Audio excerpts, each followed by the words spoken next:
Ini nyambung dengan pertanyaannya Kak dari Kak Maria Eno ya.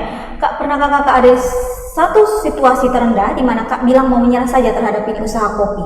Bagaimana Kakak bisa atasi itu sampai sukses sekarang? Pernah tidak ada di posisi ini titik terendahnya beta pengen berhenti sah?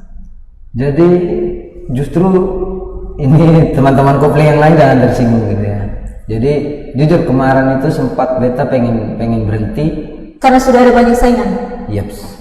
Bahkan sebenarnya bukan karena banyak saingannya, cuman ada omongan, wih Rian, kasihan lu yang buka mah, lu masih begini sah. Sedangkan Iko lu dari belakang ini, dong so ada warkop, dong so ada kafe, dong so berkembang yang dong cuma sudah pegang alat begitu. Nah itu yang kayak melemahkan beta begitu. Sebenarnya beta sudah cukup terganggu, malah justru beta merasa bangga karena apa? Lewat beta punya ide. Bukan beta punya ide, ini ide jujur beta ambil dari Jawa gitu. Ini ide kopi keliling ini sudah ada semenjak tahun 80 di Jawa gitu. Cuma sebagai eksekutor pertama kali di Kupang. Nah ini yang membuat orang akhirnya kalau dia sudah bisa, kenapa beta enggak gitu. Nah, kadang-kadang ya pesimisnya di situ. Wih, kenapa yang dari belakang kayak lebih sukses kok? Saya yang punya duluan, saya anggap saya jadi berkat untuk mereka kok. Ya gini-gini aja gitu hidupnya. Ternyata enggak. Bahwa karena memang saya sudah memilih kesuksesan terbesar saya bukan berapa banyak uang yang saya dapatkan dari penjualan kopi, tapi berapa banyak orang yang sudah saya bantu gitu. Entah lewat kopi, entah lewat saya punya hasil jualan. Yang paling menurut beta pengorbanan beta yang paling besar kemarin itu ya di Sumba. Beta kumpul baju tukar dengan kopi di masa pandemi gitu. Di masa pandemi uang yang harusnya beta pakai untuk makan, beta pakai beli kopi. Hanya untuk bagaimana merangsang orang supaya cepat kumpul. Setelah kumpul, sempat dengan salah satu teman juga, kakak Valen dengan kakak Christine, mereka juga bantu kumpul.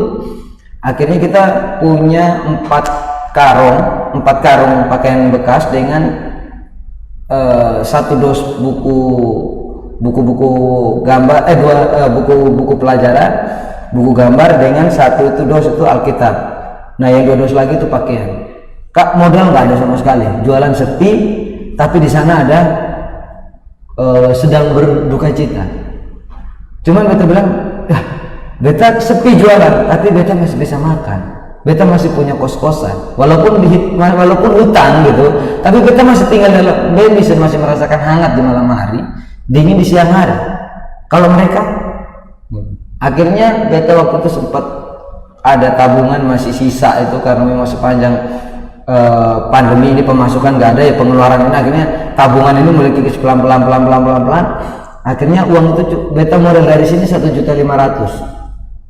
Sampai ke sana itu modal hasil jualan kopi, sampai ke sana berangkat sampai di sebelum Tenok kena tilang.